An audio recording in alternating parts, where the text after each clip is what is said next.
Just about everybody figures that if you're going to turn prospects into customers, you've got to try and do it with some kind of rapidity. But have you ever considered that maybe, just maybe, there's an entirely different path to success, a path that requires multiple participants?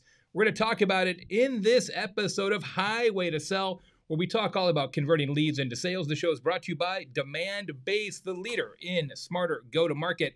I am go-to-market and customer experience expert Jay Baer. Our special guest, and she is truly special in this episode, is the one, the only, the legendary Rowley, who's a go-to-market advisor. She's a legendary B2B thought leader and has been in the space for a long time. She's also a limited partner in Stage 2 Capital, a B2B SaaS venture capital firm.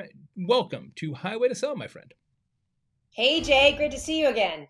We are fired up to have you on the show because I know you're going to bring some really interesting ideas that our viewers have not thought of. And I know you've pondered this. This is your whole career. What mistakes are go-to-market professionals making now when they're trying to increase velocity and push prospects towards that all-important finish line? Yeah, I think that we're still working in silos and we're not thinking holistically. Internally across our organization and how we need to orchestrate and work together, but also externally with our partner ecosystem and the companies, whether they be tech partners or services partners that our customers already work with, and how we can leverage those partnerships to do better together, partner to win, never sell alone strategy. So go-to-market professionals are trying to go it alone, both internally and externally, and that makes it a lot harder to push that rock uphill than it ordinarily would be. So how do we fix this? You mentioned sort of a partner ecosystem and working together with other organizations that may be trying to sell similar things to the same people. How does that actually work in practice? And if you were a bag-carrying go-to-market professional, how can they impact that in their organization? I think if you look at the customer's tech stack, and stats are showing that companies have over 900 software solutions within their organizations, which is insane. It's hashtag too much tech. Yeah. And really the latest data I read is that only 23% of those software products are actually integrated. And if those systems are better integrated, that creates less friction for the customer and therefore more value.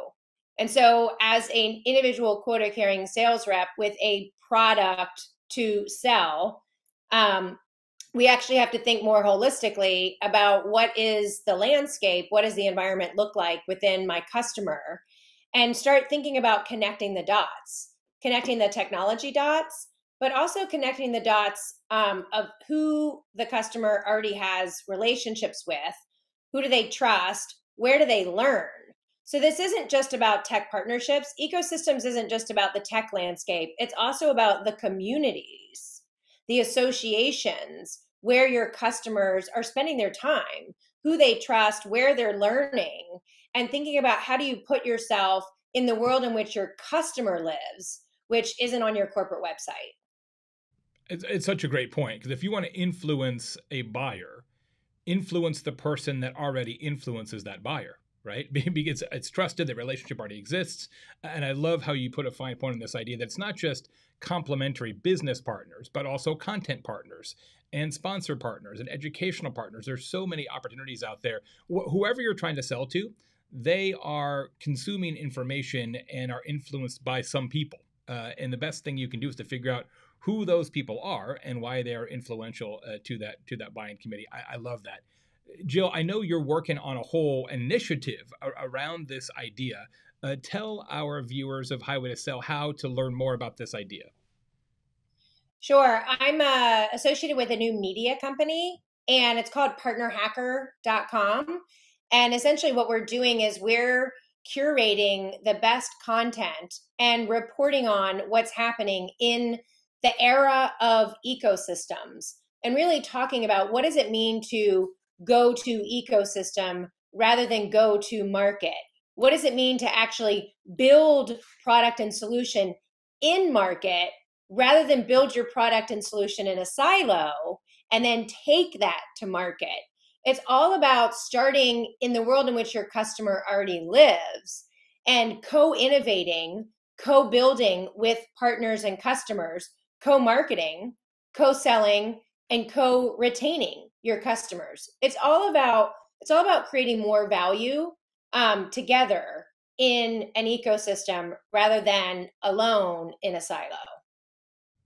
There you have it, friends. Partnerhacker.com. Check that out for more on this amazing and really timely topic from our friend Jill Rowley. Jill, thanks so much for the spectacular advice about ecosystems and partnerships. Absolutely something to think about. Friends, tune in to our next episode of Highway to Sell for more great tips. Don't forget, if there's a sales goal you need to exceed, the best way to do so is to increase your speed. For Demandbase, I am Jay Baer. Thanks so much for watching.